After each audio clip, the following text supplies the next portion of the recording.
word of God or the testimony of God. A ready acceptance. When Bible says I am dead to sin, why is it becoming such a big thing for me to accept that? When Bible says that I have the mind of Christ, why is it becoming such a big thing for me to accept that? Why? I am not ready to accept that. I am unable to accept that. I am unable to realize that or make it, this is the truth and I believe this is the truth and I will work towards that. Why is it not there in my life? Why is there no readiness in my life to make that real or accept that as real? Okay, so a ready acceptance of the testimony of God on the basis of your confidence in God.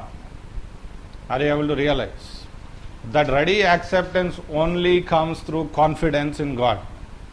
You will not listen to the word of a person if you are not putting confidence in that person. Okay, the reason you don't accept the words of a person is because you don't trust that person. You are not confident about that person. Okay, you are not confident about that person. That's something that you need to realize. A ready acceptance of the testimony of God because of your confidence in Him. God says, I will never leave you nor forsake you. Why is it that doesn't make a difference? God says that He will never let the righteous go hungry. Why doesn't that make a difference in my life? Okay. God says, my grace is sufficient for you. Sufficient for you. That means it is more than enough for your earthly survival. Why doesn't it make a difference? Why? Reason? You don't trust God. You trust your earthly things.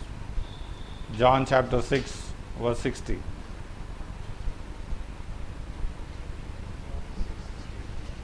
Yeah, 6-0. 6-0. Many of his disciples said, this is a hard saying. Who can? No, come on, who is speaking those words? It is the Son of the Almighty God. Who is speaking those words, man? The one by whose words the heavens and earth were created. Who is speaking those words? By whose words the heavens and earth are being sustained. If the planet Earth is moving in emptiness, if all the planets are moving in emptiness, nothing is holding them, nothing is keeping them, nothing is directing them, but how are they for thousands and millions of years going on in their own orbit? Who is holding them? It is the word of God. And that word, these people say, what are they saying? The difficult state is difficult to understand. Why is it that we have the mind of Christ is so difficult to understand? Why? Why is it that we are dead to sin is so difficult to realize? Why? Because we don't understand the person. Okay, our confidence is in something else. John chapter 6 verse 68 to 69.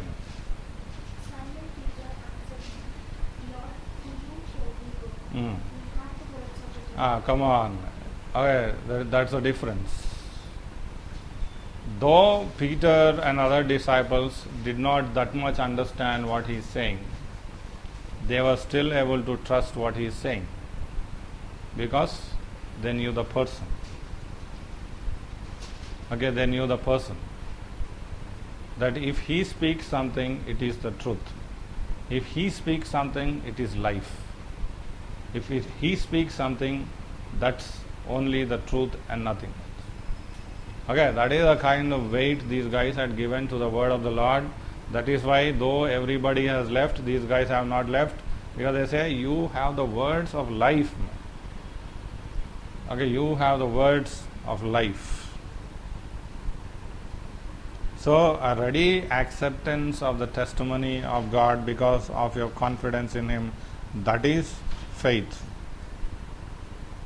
And third thing about faith is, it is to surrender or entrust your future and your present to Him.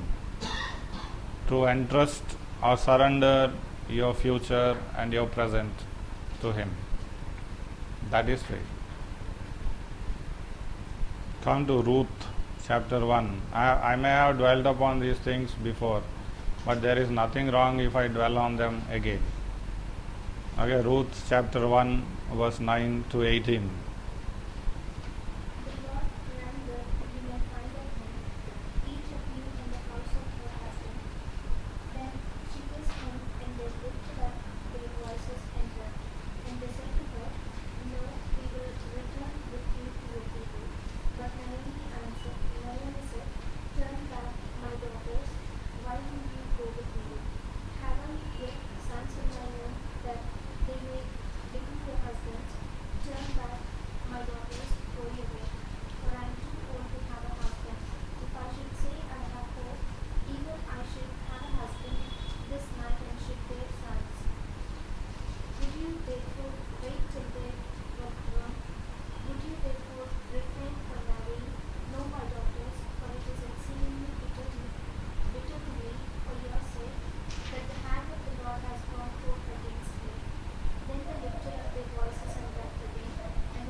Now read this. And she said, See, your sister-in-law has gone back to her people and to her gods, written after your sister-in-law. But Ruth said, Entreat me not to leave you or to return from following you. But where you go, I go. And Where you lodge, I will lodge. Your people shall be my people. Your people shall be my people. And your God my God. Where you die, I die. And Her entire future, her entire present, she is surrendering into the hands of a old woman who is of no use as far as earth is concerned. She has surrendered. Ruth is young, Naomi is old. But why is Ruth surrendering her everything, her future, her present, and all plans and all desires? She is connecting everything with the person of Naomi. She says, You are everything to me. To be with you, to hang on with you, to stay with you, everything to me is you. Absolute surrender or entrusting of her future. She was a young woman. Okay, and Naomi was an old woman of no help to her. Yet she surrendered. She entrusted her future. How many of us are entrusting our future to God? Or we are trying to build our own futures? Okay, we are trying to build our own futures, yes or no? We are building our own futures, we are directing our own futures. Is God building your future? Is God directing your future? Or you yourself are building your own plans, having your own desires, and having your own destinies and planning out your destinies? How much God is involved there, God only knows. Yes? But Naomi was not like that. Ruth was not like that. She entrusted her entire life into the hands of God. Okay, that kind of surrender leads to true faith and true understanding of what God says. So what is faith? It is basically, fundamentally, confidence in God and a readiness to accept. Okay, readiness to accept the testimony of God because of your confidence in Him and to entrust your future to Him. Okay, many of us are not doing that. Therefore, you are struggling to understand what the Word of God is saying. I'll give you different forms of faith that Bible speaks of.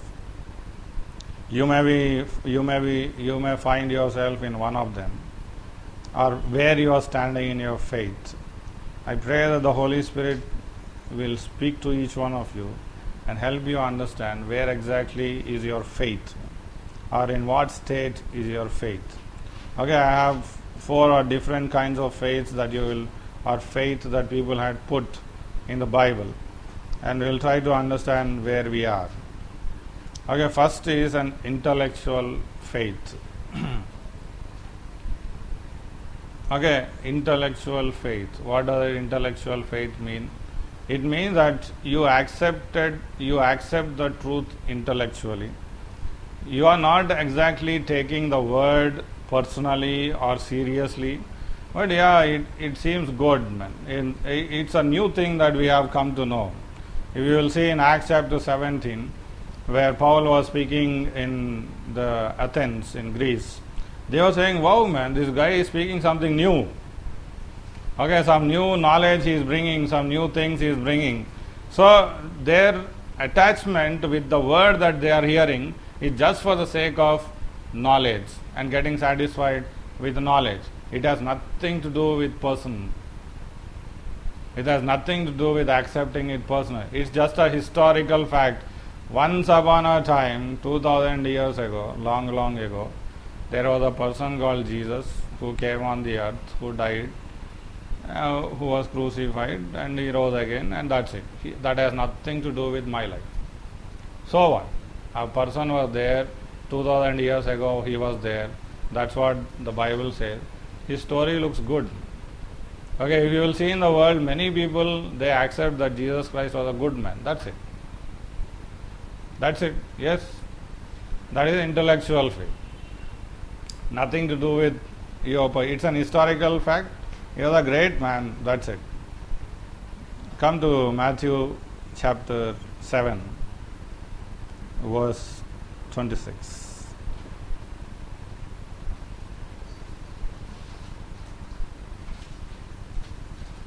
And everyone who hears these words of mine and does not do them will be like a foolish man who built his house upon the sand. And the rain fell. That's it. So who is this foolish man? He heard the word. It was not that he did not hear the word. Okay, some time back, some brothers took one brother or one person to the church, and that person, why he came to the church? He says, I believe all gods. Everybody speaks good, so I'll also come to church and listen. That kind of attitude, but you don't allow that word to even come near you. Okay, you don't allow that word to come near you. You have heard it, it's good, it's nice, man, terrific things that person is speaking, that's it. It has nothing to do with life change. James chapter 2 verse 19.